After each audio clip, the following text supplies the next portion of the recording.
Music का उस्ताद। उसके घर में लगभग सब लोग म्यूजिक के उस्ताद थे। इंस्ट्रूमेंटल म्यूजिक, वोकल म्यूजिक, हर चीज में अच्छा, पढ़ने में भी ठीक, बढ़िया।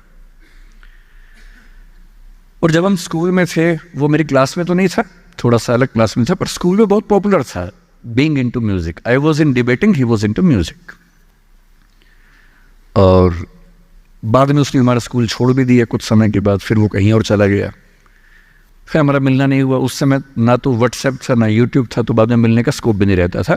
जो एक बार चला गया वो चला ही जाता था उस समय। अब तो बच्चे जिंदगी भर दोस्त रहते हैं। फिर जब मैं दिल्ली यूनिवर्सिटी में आ गया, ग्रेजुएशन कर चुका था, उसके बाद अचानक मुझे एक बचपन का दोस्त मिला जिसने मुझे एक इंटरेस्टिंग क्या डेवास्टेटिंग बात बताई। तो बात चल रही थी कि स्कूल के दोस्त कहाँ कहाँ हैं, क्या कर रहे हैं। तो बातों बातों में उसका जिक्र भी आया। तो मैंने बड़ी उम्मीद से पूछा, मैंने कहा वो तो बॉम्बे चला गया होगा, फिल्म इंडस्ट्री में चला गया होगा। तो मेरे दोस्त ने पूछा कि तुम्हें नहीं पता उसके बारे में? मैंने कहा नहीं। उसने कहा यार वो जेल में है, and he was one of the most creative students of our school. मैंने कहा जेल में क्यों है? बोले सच में नहीं पता। मैंने कहा सच में नहीं पता मुझे। बोले वो ग्रेजुएशन करने के लिए जब गया तो पता नहीं क्या हुआ, उसकी थोड़ी संगति खराब हो गई। बैड कंपनी जिसको हम बोलते हैं, जो इस उम्र में अच्छी लगती है, वही वाली। तो कॉलेज लाइफ में थोड़ी बहुत बैड कंपनी सबकी होती ही है, हल्की फुल्की होती है, एक सामान्य बात है। अच्छा, बच्चा बच्चा ना रहे ये भी तो अच्छी बात नहीं है ना। थोड़ा बचपन तो जीना भी चाहिए, थोड़ा शरारतें करनी भी चाहिए। पर किसी किसी का दुर्भाग्य होता है कि ज्यादा हो जाता है। उसके साथ ऐसा हुआ। उस सब प्रोसेस में उसको ड्रग्स की आदत लग गई। और ड्रग्स की आदत, ड्रग्स एक ऐसी चीज है, एडिक्शन ऐसी चीज है कि उसमें वन वे रास्ता होता है, टू वे नहीं होता है। आप जा सकते हैं, वापस नहीं आ सकते। मतलब 1000 लोग जाएंगे तो उनमें से एक आध वापस आएगा, वो भी इतने मुश्किलों से जो ऑलमोस्ट इम्पॉसिबल है। I have seen many such cases. Social welfare department से मेरे कई दोस्त ऑफिसर्स हैं, तो मैं उनसे जब पूछता हूँ बताते हैं मैंने ऐसे लोगों को देखा है 10-10 साल से स्ट्रगल कर रहे हैं एडिक्शन से बाहर आने के, नहीं आ पा रहे, खत्म हो गए हैं। उस बच्चे को ड्रग्स की आदत पड़ गई कॉलेज में जाके, पेरेंट्स को पता ही नहीं था। तो जब पेरेंट्स को भनक लगी तो उसको दबाव बनाया कि तुम घर आ जाओ। अब वो जिस कंपनी में था, दोस्तों वाली कंपनी में, वहां अब ड्रग्स तो बहुत महंगे होते थे, पैसे घर से बहुत कम आते थे, जितने पैसे एक मिडिल क्लास फैमिली दे सकती है। अब वो घर से ज्यादा पैसे मांगने लगा, पैसे मिलते नहीं थे। उसको अपने ही घर के लोगों पर गुस्सा आने लगा। तो एक बार वो अपने घर आया हुआ था छुट्टियों में, और वहां भी वो कुछ कुछ करता रहता था।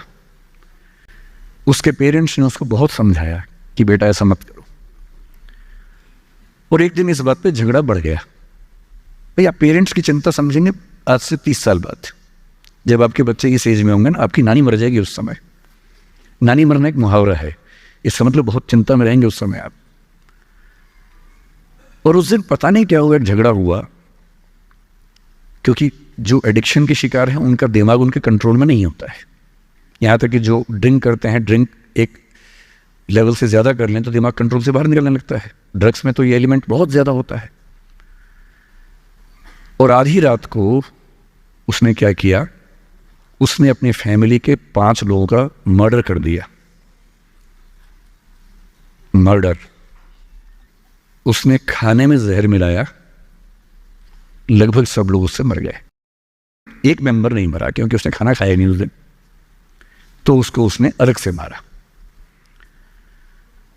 और ये बात है जब उसकी उम्र लगभग 17-18 साल की थी, या 19 के आसपास रहा होगा। उसके बाद वो जेल गया। मुझे उसके बाद से पता ही नहीं कि क्या हुआ,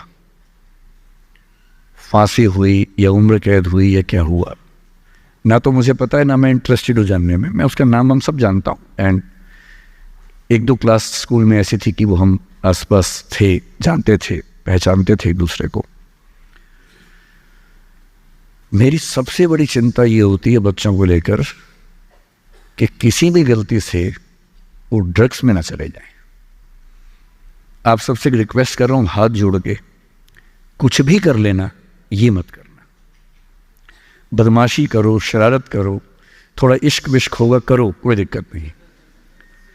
किसी को चीट मत करना, ड्रग्स में मत जाना, क्योंकि इन रास्तों पे जाने के बाद वापसी का रास्ता नहीं है, पूरी जिंदगी खत्म हो जाती है। एक शायर ने कहा है, बस एक कदम गलत उठाता राह शौक में, राह शौक का मतलब शौक के रास्ते पर चल पड़े थे, बस एक कदम गलत उठाता राह शौक में, मंजिल तमाम उम्र मुझे ढूंढती रही। मेरी मंजिल जिंदगी भर मुझे ढूंढती रही, कहाँ चला गया? सिर्फ एक गलती हुई थी,